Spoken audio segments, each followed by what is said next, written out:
Alright, hey guys, what's going on? Welcome back to Solar Systems, where we help you understand the system your soul goes into.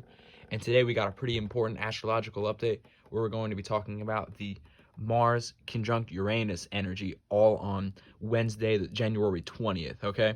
So this is a pretty important alignment because Taurus, the bull, will be angling two planets that it really does not like in our ecliptic. And these planets are Mars as well as Uranus. So this planetary conjunction right here is going to make Taurus feel like it's having a bad day at work.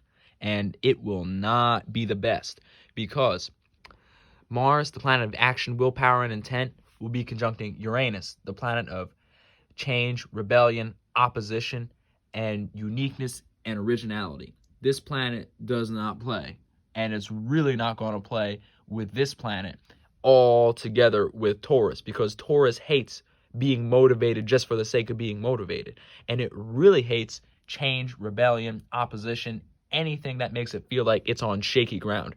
You know how bulls are when they're walking over a cattle guard. It ain't good. That's why they made a cattle guard to begin with, so they don't walk over. Now, how this energy should be playing out in the world around you is it'll basically appear as if there will be a whole change to the platform that life is and society is sort of built on in a way. It'll be changing up the blueprint. It'll be changing up the seeds that have been planted. It'll be changing up people's motivations and then how they deal with change to begin with. So this is just what's going on for the 20th. When we actually move into the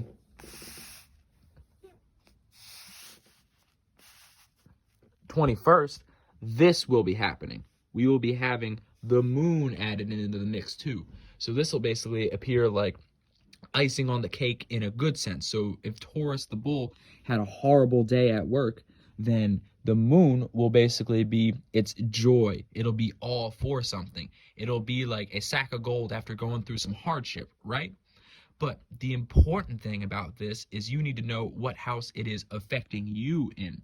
Because in the external world, they're going to do what you're going to do. You know, what's going to happen is going to happen. We can't change it. We can try, we can do all we want. But with this being one day away and today, there's not much you can do in all that time. I mean, there is, but for right now, focus on you and focus on getting other people in alignment so that they're not going to have the bull giving them the horns. You know what I'm saying? Because this alignment right here will seem like chaos. And then you know what's going to happen after that? A golden ticket. Now, when you're in chaos, you kind of want to be very careful because this golden ticket will seem a lot brighter than it may actually be. Because after all this shaking up, all this change, all this chaos, if you didn't plan out what you specifically wanted and how you wanted this to affect you, then this golden ticket could be anything. And you'll take it because if you are a spirit that hasn't handled change like this before and you haven't been in situations of necessity, you'll take damn near anything to get you out of that pain, that chaos, whatever's making you feel like the ground has been shaken up and taken from you. So be careful. Know what house Taurus is placed in so you know exactly what area of life this will be attacking you in. Now, in terms of what you can do to actually feel like you have power and control over what's going to happen to you is you need to focus on some of the alignments that are actually trining Taurus right now. So what this is Venus and Pluto. So, as you may have remembered from where we began in this video, where it can end is where it began. So, we have Venus in mid to early degrees Capricorn, and we have Pluto in late degrees Capricorn. And now the sun is still kind of feeling the cuspy energies, but it just went into Aquarius yesterday. So it's more into Aquarius than it is Capricorn, but you can kind of still use these energies. So with Venus here, basically what you need to do is you need to be in a harmonious state of being with what you've built. Because if you've built yourself up above and you already have everything completed and they can't attack the ground, then you're in a good space. So what you want to do is you don't want to have anything about the ground, the stability, anything of that on your mind, in your awareness. Now, bear in mind, Uranus is asleep, so a lot of the things that you have orbiting around you that is in an unconscious sense, that can still be attacked, because with those things in a sleep space and Uranus in a sleep space, That's basically offering all of these things up to attack.